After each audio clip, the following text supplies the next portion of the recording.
speaking of which, we have our next Yes, guest our next guest is from right close here in home, Tennessee. is in the south of where we are right now, which is only just the next county over. Yes. Is Bryanna Licciardi. Yeah, I think it's Licciardi. Licciardi, like She's- Bacardi she- rum, but Licciardi. But she does say her name in her video. So yeah, so if we butcher it, I apologize, but Yes. she will correct it for us in her Yes. video. She's going to do a rendition of Spirits of the Dead and her original poem called In Spirit. Yes. Now, Spirits of the Dead, we heard earlier from Season. Mhm. It was published 1827. And she is a MTSU, which is Middle Tennessee State University, educator, creative writer. She has a Master's of Fine Arts in Poetry and a doctorate in education. She's the author of poetry chapbook called Skin Splitting. It's through Finishing Line Press. It was published 2017. And a forthcoming full-length collection called Fish Love, Alternating Current Press 2024. When not teaching English or women and gender studies, her favorite roles include cat mom, which she fits right in with us. Absolutely. And technical editor, not editor. My accent slipped in there. It's all good, Jen. Editor for the local event series Poetry in the Borough, which means Yes. Murfreesboro. And you can find that on Facebook and join. And it's a great site, and they have Yes. lots of really neat events here locally. Yes, and she has her own website called www.briannalicardia.com. It's just her name, which we will have it up here. So in case you can look it out.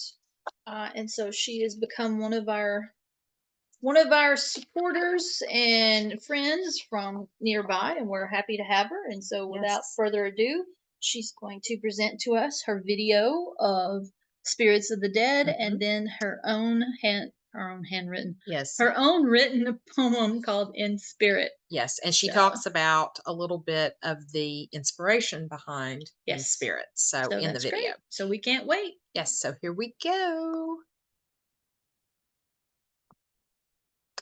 Our share screen is, I think it's at lunch. Probably is. It's like, I'm tired. Oh, it's funny. It's technology. Oh, and while we're waiting on that, I would like to point out my little cat hat here is in courtesy of Season. Yes. And yes, it's still a little too big, so it looks more like a devil instead of a cat. But okay.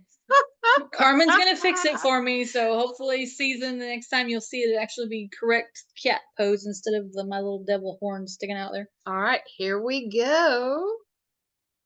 Hi, I'm Bryanna Licciardi, and I'm going to start off with an Edgar Allan Poe poem called Spirits of the Dead. Thy soul shall find itself alone mid dark thoughts of the gray tombstone, not one of all the crowd to pry into thine hour of secrecy. Be silent in that solitude, which is not loneliness, for then the spirits of the dead who stood in life before thee are again in death around thee, and their will shall overshadow thee. Be still. The night, though clear, shall frown, and the stars shall look not down from their high thrones in heaven, with light like hope to mortals given. But their red orbs without beam to thy weariness shall seem as a burning and a fever which would cling to thee forever. Now our thoughts thou shalt not banish, now our visions ne'er to vanish. From thy spirit shall they pass no more, like dewdrop from the grass. The breeze, the breath of God, is still, and the mist upon the hill, shadowy yet unbroken, is a symbol and a token. How it hangs upon the trees, a mystery of mysteries. That was from his 1946 collection, and is still inspiring. In fact, the second poem I'm going to read for today was in part inspired by this poem. I had an idea of it formed, but had trouble flushing it out. And after spending time with spirits of the dead, I really saw my way through this poem. It is called In Spirit.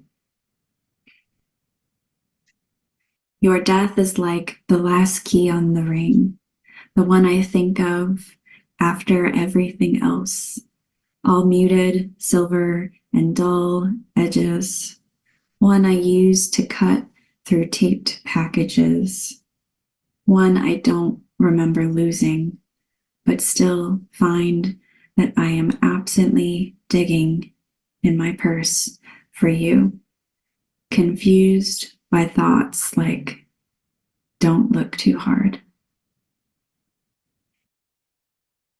Thank you for allowing me to share. Awesome. Right, snaps for Yay, Bryanna. snaps. Thank you, Bryanna, for Yes. sharing Spirits of the Dead and your own poem In Spirit, which is, as we could tell, Absolutely beautiful. was very much Inspired. inspired. Thank you. That's the word I was looking for. Yes. And yes, Holly, devil cat works for me too. I like it. And Bryanna also had a cat pillow Oh, in her excellent. setting, which I thought the ambiance for her reading was Mhm. really nice, really Yes. nice. And This fits with the cat motif that we yes, have. and one of the things that Jeannie and I talked about at first when we Mhm. designed this event, we thought about no poem should be repeated, Right. but because everybody has a different Mhm. interpretation, and these poems that people are choosing are obviously some of people's favorites, Yes.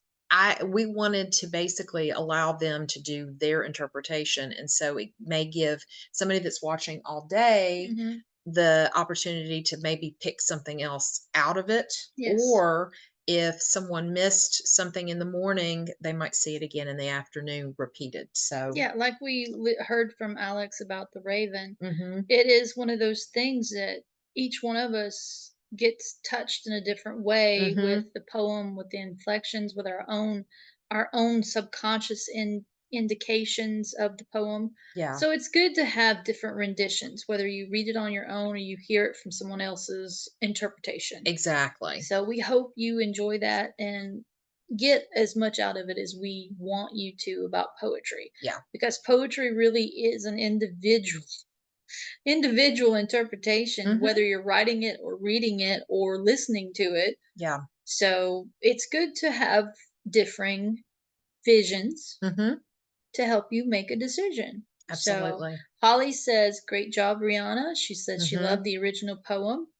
And Season says her poem reminds me of Death Sets a Thing Significant, aka 360 by Emily Dickinson. I thought the Oh, same thing, nice. Season. Yes. Does have that kind of rendition. See, Mhm. there can be so many crossovers for so many different authors that you've been Yeah, influenced by that just may not come to mind when you're then it makes writing, those connections. but Yeah, when someone else hears it, they can hear the connections. So yeah. that's good too. Yeah, and my probably favorite part of her original poem was that at the very beginning, it's like the last key on the ring. Hmm. I love that line. Love that Yeah, line. because most it reminds me so much about when you have so many irons in the fire, as the old Yes. saying goes, Yes. and then you're trying to find something, especially a key to unlock your door. You have to go through everything because half the time you can't Yes. remember which one fits and which Yes. one would be Or if best. you've got your hands full, Yes. especially like when I'm walking into school Hmm. and I've got a ton of stuff I'm trying to carry, Yep. I have to use my key badge, which is easy because I just pull it because I have it on a little, elastic string. But Yeah. then Or when I get maybe to my strap on your door. classroom, I've got my car keys, room key, and all that. And it's like Hmm. fumbling sometimes. It's like, don't drop anything. Yeah, because when you drop it, it's going to be like a Rorschach on the floor, and you're going All right, trying to let's figure it not out. bring that part of psychology in today. Hey, if you're a teacher, you have to. Yeah, I know. I So know.